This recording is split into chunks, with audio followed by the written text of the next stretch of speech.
Ang kampo sa Gilgal ay nababalot ng isang di pangkaraniwang katahimikan. Hindi ito ang katahimikan ng kapayapaan, kundi ang mabigat at nagbabantang katahimikan bago ang isang paparating na bagyo. Ang hangin ay siksik sa amoy ng alikabok, pinatuyong katad, at ng malamig at matalas na amoy ng metal mula sa libu-libong sandata na naghihintay na muling lasapin ang dugo. Si Josue, anak ni Nun, ang kahalili ni Moises, ay nakatayo sa isang maliit na burol, nakatanaw sa dagat ng mga tolda na nakalatag sa kapatagan na parang mga buto na isinaboy ng isang higante. Hinahaplos ng malamig na hangin ng gabi ang kanyang buhok na may mga uban na dala ang lamig at bulong ng ilog Jordan. Kamakailan lamang, ipinagdiriwang nila ang tagumpay sa Ai, isang tagumpay na may kamahalan, na binayaran ng kahihiyan ng unang pagkatalo at ng dugo ni Akan, na lumabag sa banal na sumpa ng Diyos. Ramdam ni Josue ang pagod na gumagapang sa bawat himaymay ng kanyang kalamnan, isang pagod na hindi lamang pisikal. Ang bigat ng pamumuno ay hindi lamang tungkol sa mga estratehiyang militar o mga madamdaming panawagan. Ito ay ang bigat ng libu-libong buhay, ang responsibilidad na ipaliwanag ang kalooban ng isang Diyos na kung minsan, kahit siya ay hindi lubos na maunawaan ang kanyang nakakatakot at matagal na katahimikan. Dalawang lalaki ang nagmamadaling tumakbo papasok sa kampo. Gula-gulanit ang kanilang mga damit. Ang kanilang mga mukha ay maskara ng alikabok at purong sindak. Sila ay mga taga-Gibeons. Panginoong Josue, lumuhod ang isang lalaki. Ang kanyang boses ay paos dahil sa takot at pagod. Ang 5 hari ng mga Amoreo ay nagkaisa, si Adonizedek ng Jerusalem, si Hoham ng Hebron, si Piram ng Jarmut, si Hafia ng Lakis, at si Debir ng Iglon. Silang lahat ay nagmamartsa upang kubkubing kami. Huwag ninyong pabayaan ang inyong mga lingkod. Pumarito kayo agad upang iligtas kami. Napapikit si Josue, at sa dilim sa likod ng kanyang mga talukap, nakita niya ang mga mukha ng mga Gibeonita noon, mga mukha ng tuso at panlilinlang. Gibeon. Ang pangalang iyon ay nag-iwan ng mapait na lasa sa kanyang bibig. Sila na gumamit ng pandaraya, ng mga inaamag na tinapay, at mga lumang kasuotan upang linlangin ang buong Israel, na pumilit sa kanila na gumawa ng isang sumpang hindi maaaring sirain. Naaalala pa niya ang mga bulungan na puno ng galit sa mga tao, ang nag-aapoy na mga mata ng mga pinuno nang matuklasan ang katotohanan. Sila ay nanumpa sa harap ng Panginoon na hindi nila sasaktan ang mga taga-Gibeon. At ngayon, ang sumpang iyon, isang sumpang isinilang mula sa panlilinlang, ay humihila sa kanila sa pinakamalaking digmaan na kanilang haharapin. Si Maham, isang bihasang komander na may mukhang pinatigas ng panahon at mga matang laging nakapikit na parabang nakatingin sa araw, ay lumapit kay Josue. Panginoon, bulong niya, sapat lamang para marinig nilang dalawa. Ito ay kanilang patibong. Nilinlang na tayo ng mga taga-Gibeon. Ngayon ay hinihila nila tayo sa kanilang digmaan. Ano ang ating obligasyon sa mga sinungaling? Nagmulat ng mga mata si Josue. Malayo ang tingin. Ang sumpa ay nagawa na, Maham. Hindi ito ginawa sa mga taga-Gibeon, kundi sa harap ng Panginoon. Ang kanyang pangalan ang ginamit na garantiya. Ang pagsira rito ay pag-imbita sa kanyang poot, tulad ng ginawa ni Akan. Ngunit para protektahan ang mga paganong ito, kailangan nating harapin ang 5 malalakas na hukbo. Tutol ni Maham, bakas sa kanyang boses ang pagkadismaya. Sila ang pinakamagagaling na mandirigma sa Kainaan. Sigurado ka ba na ito ang kalooban ng Diyos? O tayo ay nabibigkis lamang ng isang pagkakamali? Ang tanong ni Maham ay tumagos ng malalim sa isipan ni Josue. Iyon din ang kanyang tinatanong sa sarili. Siya ay isang taong sanay sa digmaan, isang praktikal na tao.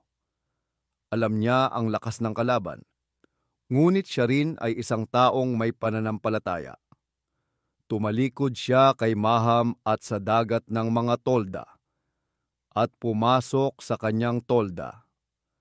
Ang aandap-andap na ilaw ng lampara ay nagbigay anino sa kanya sa lona, isang aninong malaki at nag-iisa. Lumuhod siya. Ang magaspang na balat ng kambing ay bumaon sa kanyang mga tuhod. Hindi siya nanalangin gamit ang mga salita. Ang kanyang pakikipag-usap sa Diyos ngayon ay higit pa sa wika.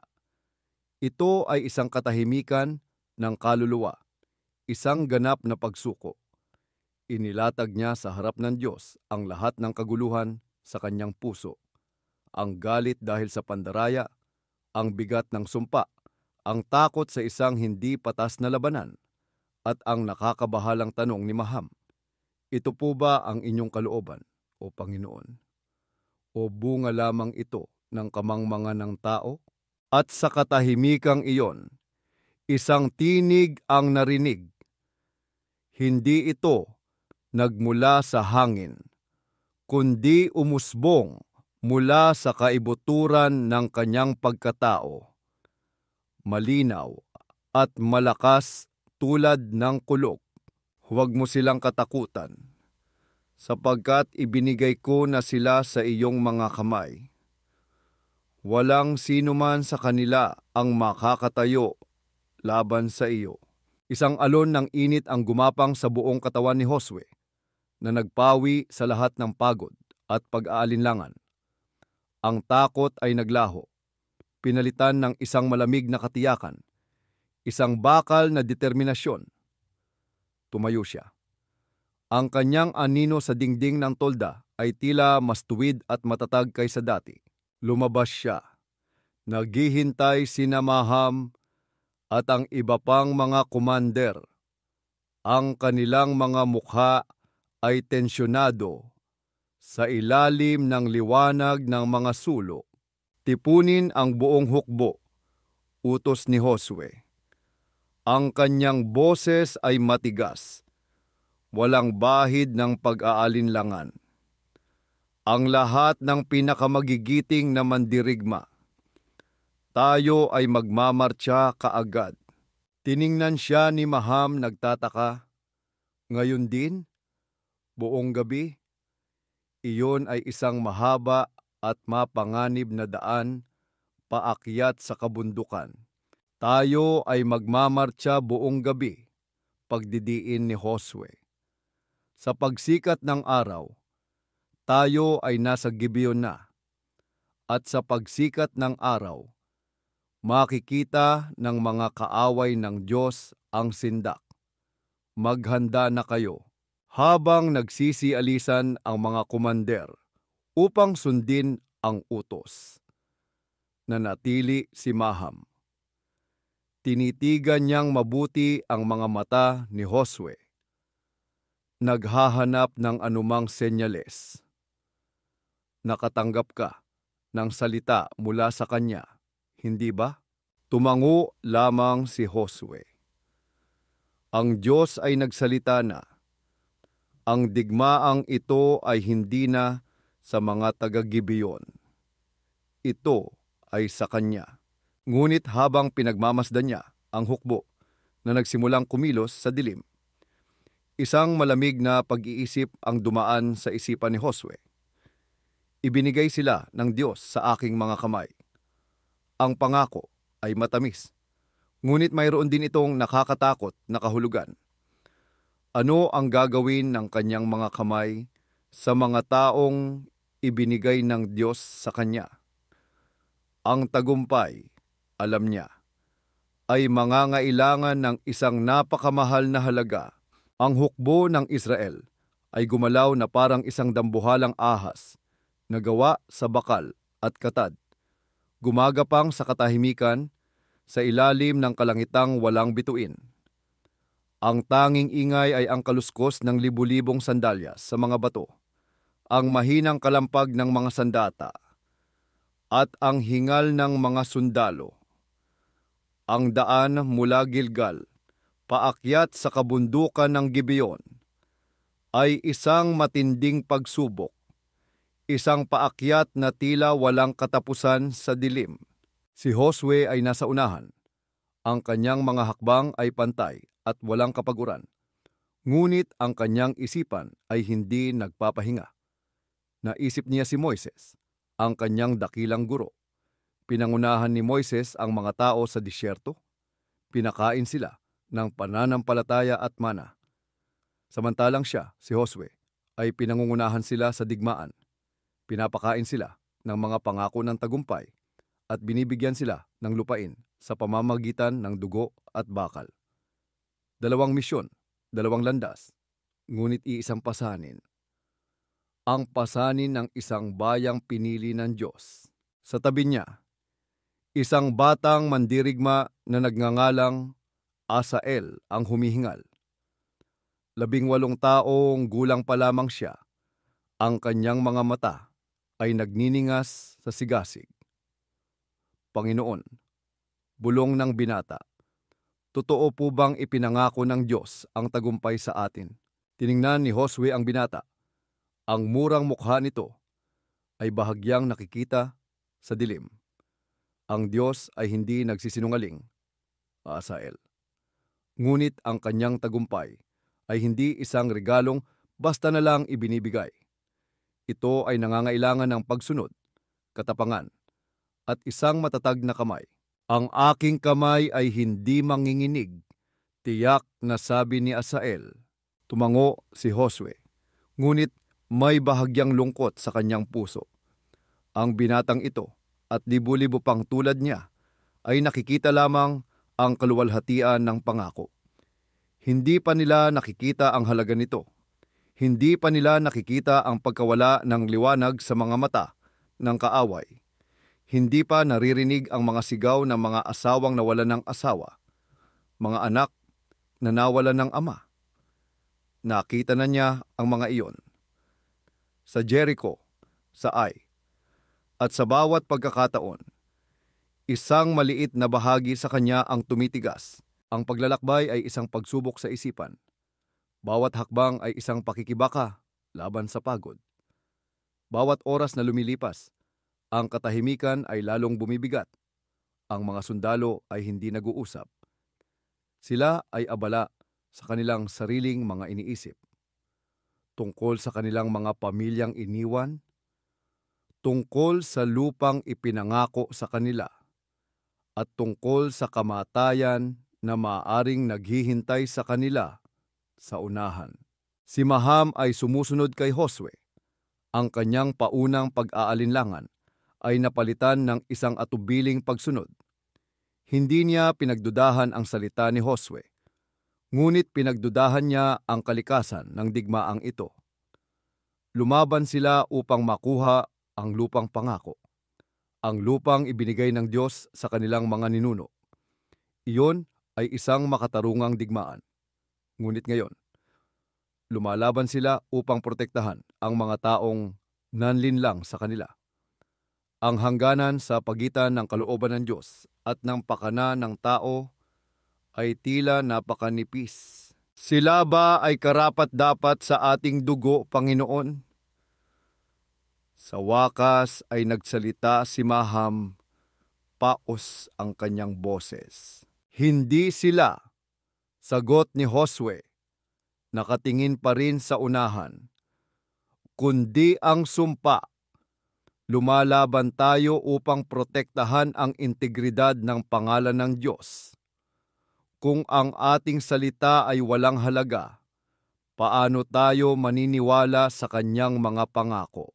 Ang lohika ni Josue ay matibay, hindi matututulan. Ngunit mayroon pa ring nararamdaman si Maham na mali. Isang Diyos na humihingi ng pagkawasak upang protektahan ang isang sumpang isinilang mula sa kasinungalingan. Mahirap itong pagtugmain. Nang ang mga unang sinag ng bukang liwayway ay nagsimulang magpula sa silangan, narating na nila ang tuktok ng burol. Mula sa itaas, nakikita nila ang lungsod ng Gibeon at ang dagat ng mga tolda ng 5 hukbo ng mga Amoreo na nakapalibot dito. Karamihan sa kampo ng kaaway ay mahimbing pa sa pagtulog, tiwalang walang sinuman ang biglaang aatake sa kanila. Isang nakamamatay na katahimikan ang bumalot sa hukbo ng Israel habang sila ay pumoporma. Ang pagod ng buong gabing paglalakbay ay tila naglaho, pinalitan ng isang malamig na adrenalin. Hinugot ni Josue ang kanyang espada. Ang kislap ng metal ay sumilay sa mahinang liwanag ng umaga. Para sa Panginoon at para sa Israel, sigaw niya. At ang kanyang sigaw ay sinagot ng isang malakas na dagundong mula sa 10,000 tao. Sila ay bumuhos pababa sa dalisdis na parang isang pagguho ng niyebe. Ang sorpresa ay perpekto. Ang hukbo ng mga Amoreo ay nagising sa mga sigawan at kalansing ng mga espada. Naghari ang kaguluhan. Ang mga sundalong hindi pa nakasuot ng kanilang baluti ay napabagsak. Sinubukan ng mga komander na tipunin ang kanilang mga tauhan. Ngunit walang nangyari. Si Josue ay lumaban sa gitna ng labanan. Hindi na siya isang matandang pagod na heneral. Siya ay isang buhawi ng pagkawasak. Bawat hagupit ng kanyang espada ay kumikitil ng isang buhay. Ngunit sa kanyang mga mata ay walang poot o kagalakan sa tagumpay.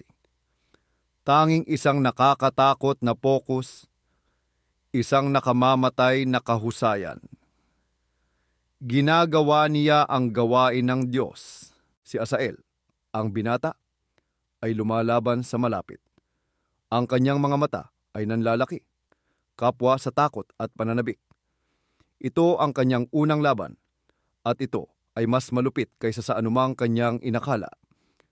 Nakita niya ang isang matangkad na Amoreo na sumusugod sa kanya, at sa isang iglap, natigilan siya sa takot. Ngunit naalala niya ang mga salita ni Josue. Sumigaw siya at sumugod. Buong lakas na itinarak ang kanyang sibat sa dibdib ng kalaban. Nang bumagsak ang sundalo, tumalsik ang dugo nito sa kanyang mukha. Nakaramdam si Asael ng pagduduwal. Ang kaluwalhatian ay hindi tulad ng kanyang inaakala. May amoy ito ng dugo at takot. Ang labanan ay mabilis na naging isang masaker. Ang hukbo ng mga Amoryo ay nasira at nagsimulang tumakas patungo sa dalisdis ng Beth-horon. Hinabol sila ng hukbo ng Israel. Hindi sila binigyan ng kahit isang sandali ng pahinga. Ang paghabol ay mas malupit pa kaysa sa labanan mismo. Habang ang mga Amoryo ay tumatakas sa matatarik na dalisdis ng Beth-horon, ang kalangitan ay biglang dumilim. Nagtipon ang mga itim na ulap mula sa kung saan, na parang mga galit na halimaw. Ang hangin ay humihip. Dala ang lamig ng isang di pang karaniwang bagyo. Ang mga sundalong Israelita ay tumingala, kapwa nagtataka at natatakot. Tiningnan ni Maham si Josue, ngunit ang kanilang pinuno ay nanatiling kalmado na para bang inaasahan niya ito, at nagsimula silang bumagsak.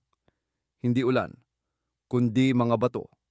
Mga malalaking tipak ng yelo na kasing laki ng kamao, matigas na parang bato, na bumuhos mula sa langit, na may nakakatakot na puwersa. Ngunit may isang kakaibang bagay. Ang ulan ng yelo ay tila may mga mata. Bumagsak lamang ito sa hanay ng mga tumatakas na Amoreo. Ang kanilang mga sigaw ay nalunod sa ugong ng bagyo. Ang mga hindi napatay ng espada ng Israel ay dinurog ng mga bato mula sa kalangitan. Si Asael ay natigilan. Isang tipak ng yelo ang bumagsak sa tabi niya na nagpabitak sa isang bato. Tumingala siya sa langit, nangingilabot. Hindi na ito isang labanan sa pagitan ng mga tao. Ito ay ang paghuhukom ng Diyos. Ang Diyos na kanyang sinasamba ay hindi lamang isang maawaing ama. Siya rin ay isang nakakatakot na mandirigma. Isang hari na kayang kontrolin ang kalikasan upang wasakin ang kanyang mga kaaway. Naramdaman niya ang kanyang kaliitan at panginginig sa harap ng ganoong kadakilang kapangyarihan. Si Josue ay nakatayo sa isang bato. Pinagmamasdan ang nakakakilabot na tanawin sa ibaba. Hinahampas ng hangin ang kanyang balabal.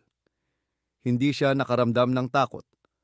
Nakaramdam siya ng malalim na paggalang.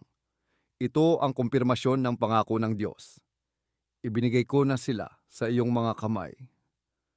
Hindi lamang ibinigay ng Diyos sa kanya ang isang talunang hukbo. Siya mismo ang pumapatay sa kanila. Nang tumila ang ulan ng yelo, ang dalisdis ng Beth Horon ay nagkalat ng mga bangkay. Mas marami ang namatay sa ulan ng yelo kaysa sa mga namatay sa espada. Ngunit hindi pa tapos ang digmaan. Ang mga nakaligtas ay tumatakas pa rin, patungo sa kanilang mga muog sa timog. Ang araw ay nagsimulang lumubog sa kanluran. Ang dilim ay unti-unting dumarating. Mawawala sila sa atin sa dilim, sabi ni Maham. Nanginginig pa rin ang kanyang boses sa pagkamangha. Makakabalik sila sa kanilang mga lunsod at muling magtitipon. Tiningnan ni Josue ang araw. Isang kulay kahel na bola ng apoy na dahan-dahang lumulubog sa likod ng mga burol. Isang matapang, halos baliw na ideya ang pumasok sa kanyang isipan. Nagmula ito sa parehong lugar kung saan nanggaling ang tinig ng Diyos kagabi. Isang ideyang isinilang mula sa ganap na pananampalataya. Kung kayang kontrolin ng Diyos ang mga ulap at ulan ng yelo, bakit hindi niya kayang kontrolin ang mas malalaking bagay sa kalangitan? Lumabas siya sa harap ng buong hukbo. Napagod ngunit nag-aalab pa rin sa diwa ng tagumpay. Itinaas niya ang kanyang espada sa langit. Hindi sa direksyon ng kaaway, kundi sa araw. Araw, sigaw niya. Ang kanyang boses ay umalingaw-ngaw sa buong lambak. Manatili ka sa Gibeon. Pagkatapos ay lumingon siya sa buwan na bahagyang lumilitaw sa silangan. At ikaw buwan sa lambak ng Aijalon.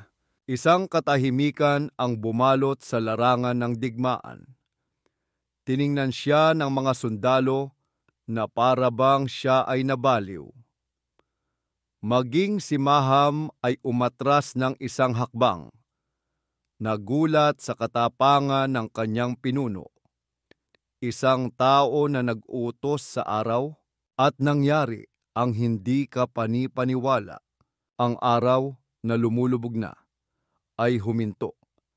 Nakabitin ito sa kanlurang kalangitan. Sa ibabaw mismo ng Gibeon, isang hindi gumagalaw na bola ng apoy. Ang buwan ay nanatili rin sa silangan. Ang oras ay tila huminto. Isang araw na walang paglubog ng araw. Ang mga bulungan ng pagkamangha ay kumalat sa hukbo ng Israel at naging isang malakas na sigawan. Ngunit sa ilalim ng kagalakan ay isang primal na takot. Ang mundo ay nabaluktot. Ang mga batas ng kalikasan ay nilabag dahil lamang sa isang salita ng isang tao. Sila ay nakasaksi ng isang dakilang himala. Ngunit isa ring nakakatakot na pangyayari. Para sa mga Amoreo, ito ang huling dagok sa kanilang moral. Ang Diyos ng kaaway ay hindi lamang naghagis ng mga bato mula sa langit, kundi pinigilan din ang araw upang magkaroon ng mas maraming oras upang patayin sila. Hindi na sila tumakbo. Sila ay simpleng nawalan ng pag-asa. Ang masaker ay nagpatuloy sa ilalim ng artipisyal na liwanag ng araw. Isang kakaiba at matinding liwanag. Walang dilim upang pagtaguan. Walang gabi upang itago ang kilabot. Lahat ay nakalantad. Dugo, bituka, mga matang ng lalaki sa kamatayan. Si Josue ay lumaban na tila wala sa sarili. Hiniling niya ito. Ang kalangitan ay sumunod sa kanya. Ngunit habang tumitingin siya sa paligid, sa walang katapusang pagpatay, sa ilalim ng walang hanggang liwanag, isang malamig na tanong ang pumasok sa kanyang isipan. Humingi ako ng karagdagang liwanag upang tapusin ang gawain ng Diyos. Ngunit ang gawaing ito, kailangan ba talaga nito ng mas mahabang araw? O pinapahaba ko lamang ang pagdurusa? Nakita niya si Asael, ang binata. Hindi na siya isang masigasig na mandirigma. Siya ay isang makina ng pagpatay. Walang ekspresyon ng mukha. Walang laman ang mga mata. Pumapatay siya ng mekanikal. Walang galit. Walang awa. Ang walang katapusang liwanag ay tila tumupok sa isang bahagi ng kanyang kaluluwa. Nakaramdam si Josue ng panginginig. Humingi siya ng isang himala upang manalo. Ngunit marahil, ang halaga ng himalang ito ay hindi lamang binayaran ng dugo ng kaaway, kundi pati na rin ng kawalang malay ng kanyang sariling bayan. Masyado na silang nagiging sanay sa pagpatay. At ginagawa nila ito sa ilalim ng isang kalangitan na pinigil ng kanilang sariling Diyos. Ano ang ibig sabihin nito? Ang kalupitan ba ay nagiging banal kapag ginawa ito sa ilalim ng liwanag ng isang himala? Sa araw na iyon, walang araw na katulad nito, bago o pagkatapos. Isang araw na pinakinggan ng Diyos ang tinig ng isang tao. Ngunit sa katahimikan ng kanyang kaluluwa, nagtaka si Josue kung narinig din ba ng Diyos ang mga sigaw ng mga namamatay sa ilalim ng araw na hindi lumulubog. Ang pagpatay sa ilalim ng araw na hindi gumagalaw ay sa wakas natapos. Ang mga huling nakaligtas sa alyansa ng mga Amoreo ay napatay o tumakas sa mga nakukutaang lungsod. Ang buong Israel, pagod ngunit matagumpay, ay nagtipon sa Makkeda. Ang araw ngayon ay dahan-dahang nagpatuloy sa kanyang paglalakbay, at sa wakas ay dumating ang takipsilim, tulad ng isang kortina na tumatakip sa nakakakilabot na tanawin sa larangan ng digmaan. Isang sundalo ang tumakbo at nagulat, "Panginoon, natagpuan namin ang 5 hari. Nagtatago sila sa isang kuweba sa Makkeda." Isang pagod na sigawan ang umalingaw-ngaw sa hukbo. Ang paghuli sa mga hari ay ang pagtatapos ng digmaan. Pumunta si Josue sa bukana ng kuweba, isang madilim na bunganga sa gilid ng burol. Sa loob ay ang mga nagsimula ng digmaang ito. Si Adoni-Sedek na nagtipon ng alyansa, at ang 4 na iba pang hari na dating ipinagmamalaki ng kanilang mga bayans. Ipagulong ninyo ang malalaking bato upang takpan ang bunganga ng kuweba. Utos ni Josue. Malamig ang kanyang boses. At maglagay kayo ng mga bantay. Tiningnan siya ni Maham naguguluhan. Hindi ba natin sila ilalabas, Panginoon? Hindi pa, sagot ni Josue.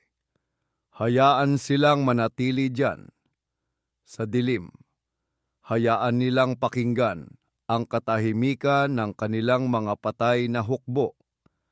Hayaan nilang lasapin ang lasa ng pagkatalo. Ito ay isang kalkuladong kalupitan. Nais ni Josue na ganap na sirain ang kanilang espiritu bago wakasan ang kanilang mga katawan. Samantala, pinangunahan niya ang hukbo upang sakupin ang lungsod ng Makkeda na isinasagawa ang utos na lubusang puksain ng may sistema. Walang sino mang pinahintulutang mabuhay. Nang matapos ang gawain, bumalik si Josue sa kuweba.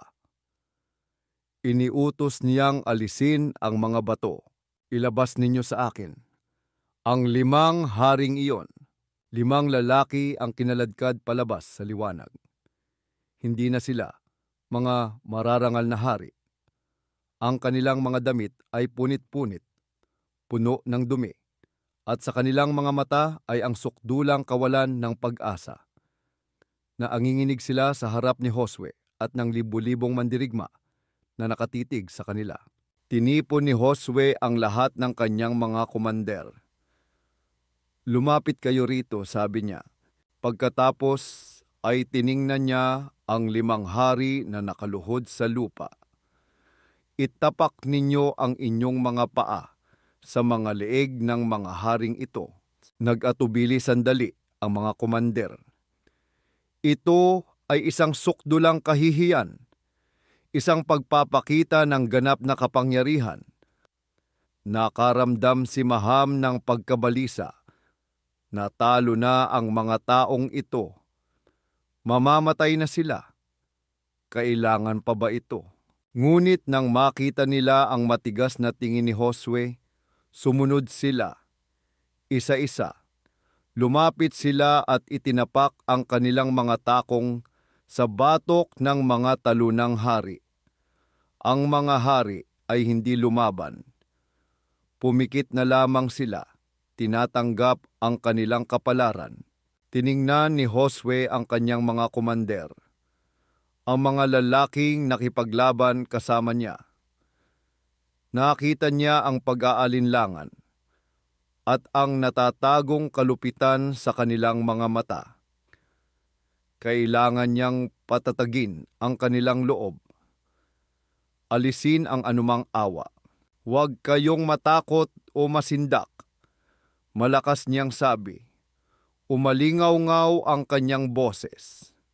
Maging malakas at matapang kayo, sapagkat ganito ang gagawin ng Panginoon sa lahat ng inyong mga kaaway na inyong lalabanan. Ngunit habang sinasabi niya ang mga salitang iyon, isang bahagi sa kanya ang nagtaka. Sinasabi ko ba ito para sa kanila o para sa aking sarili? Sinusubukan ko bang pawiin ang kanilang takot o sinusubukan kong patayin ang awa na umuusbong sa aking sariling puso? Tiningnan niya si Adoni-Sedek, ang hari ng Jerusalem. Sa isang iglap, hindi siya nakakita ng isang kaaway. Nakita lamang niya ang isang taong malapit ng mamatay at ang kilabot sa kanyang mga mata. O Panginoon, naisip niya, ang iyong paghatol ay kakilakilabot at pinili mo ako bilang iyong espada. Hinugot ni Josue ang kanyang espada. Hindi niya hinayaang magtagal ang pag-aalinlangan. Siya mismo ang pumatay sa bawat hari. Mabilis at mahusay. Pagkatapos, iniutos niyang ibitin ang kanilang mga bangkay sa 5 puno na nakalantad sa lahat hanggang sa paglubog ng araw. Si Asael ay nakatayo sa gitna ng mga tao. Pinagmamasdan ang 5 bangkay na umuugoy sa hangin. Nakapatay na siya sa larangan ng digmaan sa kaguluhan ng labanan. Ngunit ito ay iba. Ito ay isang malamig, kalkuladong kamatayan. Tiningnan niya si Josue, ang pinuno na kanyang hinahangaan. Nakatayo siya roon, kalmado, tulad ng isang bato. Ngunit nagtaka si Asael. Sa loob kaya ng batong iyon, mayroon bang nababasag? Sa paglubog ng araw, iniutos ni Josue na ibababa ang mga bangkay at ihagis sa mismong kuweba kung saan sila nagtago. Muli nilang iginulong ang malalaking bato upang takpan ang bunganga na ginagawa itong isang permanenteng libingan. Nang gabing iyon, pinuntahan ni Maham si Josue sa kanyang tolda. Panginoon, simula niya, nag-aalangan ng boses tungkol sa nangyari sa kuweba, sa pagtapak sa kanilang mga leeg. Iyon ay isang aral.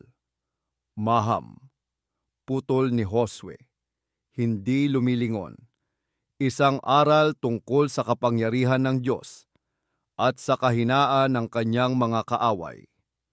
Hindi tayo dapat magkaroon ng awa. Ang awa ang magiging binhi ng paghihimagsik sa hinaharap. Naiintindihan ko ang pangangailangan na maging matigas, sabi ni Maham. Ngunit natatakot ako na sa pagsisikap nating patayin ang halimaw sa labas, nag-aalaga tayo ng isa pang halimaw sa loob natin. Nagiging katulad na natin sila, malupit at walang awa. Sa wakas ay lumingon si Josue. Sa ilalim ng ilaw ng lampara, ang kanyang mukha ay may malalalim na guhit ng pagod at pasanin. Kung iyan ang halaga upang makuha ang lupang pangako, upang isakatuparan ang utos ng Diyos, kailangan nating bayaran, sabi niya. Bumaba ang kanyang boses. Inilabas tayo ni Moises mula sa Ehipto. Ang aking misyon ay dalhin tayo sa lupang pangako. At ang daang ito ay hindi madali. Ito ay sementado ng mga buto ng ating mga kaaway. Kung tayo ay magiging mga halimaw sa proseso, naway kaawaan ng Diyos ang ating mga kaluluwa. Doon natapos ang pag-uusap. Ngunit ang tanong ni Maham ay nanatiling nakabitin sa hangin. Gaano kanipis ang linya sa pagitan ng isang mandirigma ng Diyos at isang malupit na mamamatay tao? Ang mga sumunod na araw at linggo ay isang serye ng madugong pananakop. Ang salita ni Josue tungkol sa walang awa ay lubusang ipinatupad. Mula sa Makkeda, pumunta sila sa Libna. Mula sa Libna patungong Lakis. Pagkatapos ay Eglon, Hebron, Debir. Ang senaryo ay laging pareho. Kubkubin, salakayin, at puksain. Pinuksan niya sila at ang lahat ng naroroon. Hindi siya nag-iwan ng sinumang buhay. Ang pangungusap na iyon ay paulit-ulit na lumitaw sa kasaysayan ng digmaan, na naging isang nakamamatay na koro. Ang hukbo ng Israel ay dumaan sa timog Canaan na parang apoy. Tinutupok ang lahat ng madaanan nito. Wala nang malalaking labanan. Wala nang mga himalang yumanig sa mundo. Tanging ang sistematikong gawain ng pagpatay. Pinangasiwaan ni Josue ang lahat. Hindi na siya madalas humawak ng espada. Siya ay naging isang estratehista ng pagkawasak. Nag-uutos siya at sumusunod ang kanyang mga sundalo. Ngunit nakita niya ang pagbabago sa kanilang mga mata. Ang paunang sigasig ay nawala. Pinalitan ng isang katigasan, isang kawalan.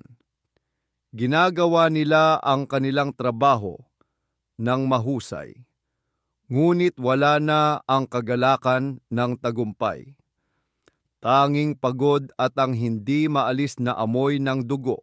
Isang gabi, habang nagkakampo sila malapit sa mga abo ng Debir, nakita niya si Asael na nakaupong mag-isa. Mekanikal na nililinis ang kanyang sibat. Ano ang iniisip mo, Asael? Tanong ni Josue. Tumingala ang binata. Ang kanyang mga mata ay tila tumanda ng 10 taon. Iniisip ko, sa Debir, Pumatay ako ng isang babae. Sinugod niya ako gamit ang isang punyal upang protektahan ang kanyang anak. Kinailangan kong patayin silang dalawa. Lumunok siya. Iyon ba ang kalooban ng Diyos, Panginoon? Pati ang bata. Umupo si Josue sa tabi niya. Ito ang tanong na kinatatakutan niyang harapin. Ang utos ng Diyos ay puksain ang lahat upang walang binhi ng pagsamba sa mga Diyos-Diyosan ang maaaring tumubo muli at dumihan ang kanyang bayan.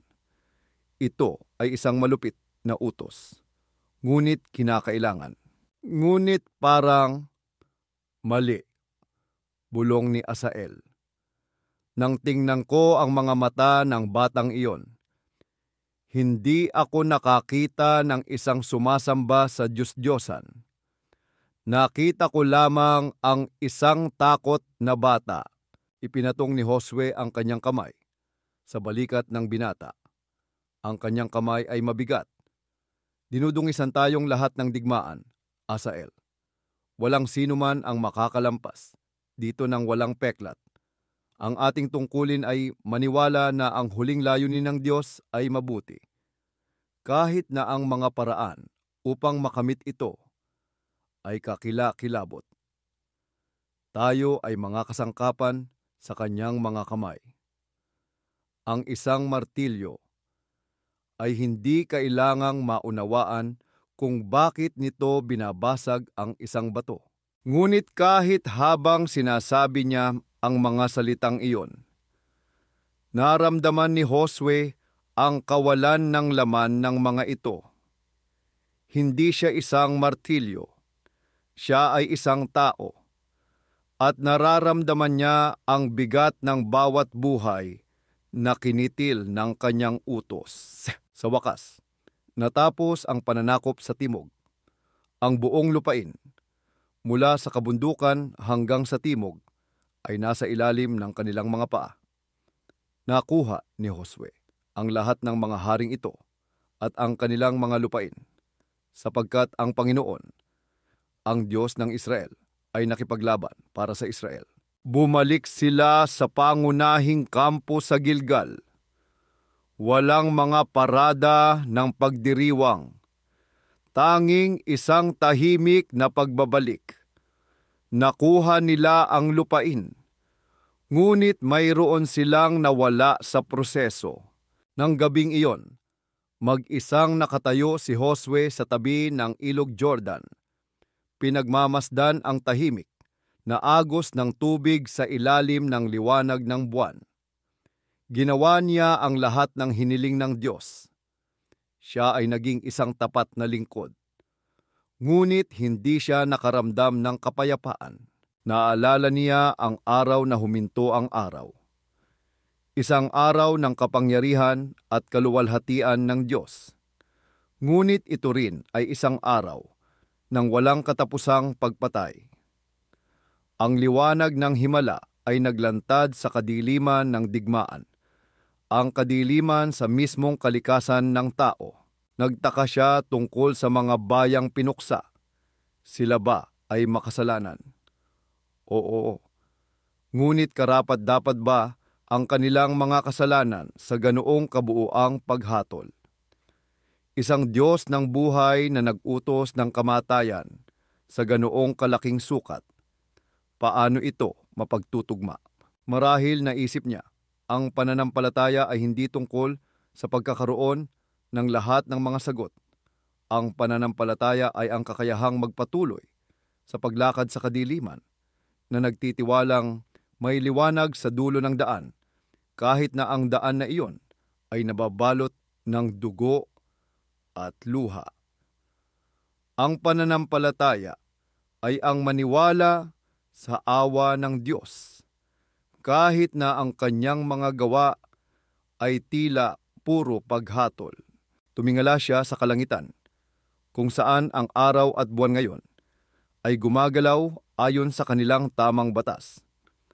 Humingi siya ng mas mahabang araw at ipinagkaloob ito ng Diyos. Ngunit ngayong gabi, sa unang pagkakataon sa mahabang panahon, humingi siya ng dilim. isang dilim upang itago ang mga peklat sa kanyang kaluluwa, upang payagan siyang magluksa, hindi lamang para sa kanyang bayan, kundi pati na rin para sa mga kaaway na kinailangan niyang puksain. Sa katahimikan ng gabi, si Josue, ang mandirigma ng Diyos, ang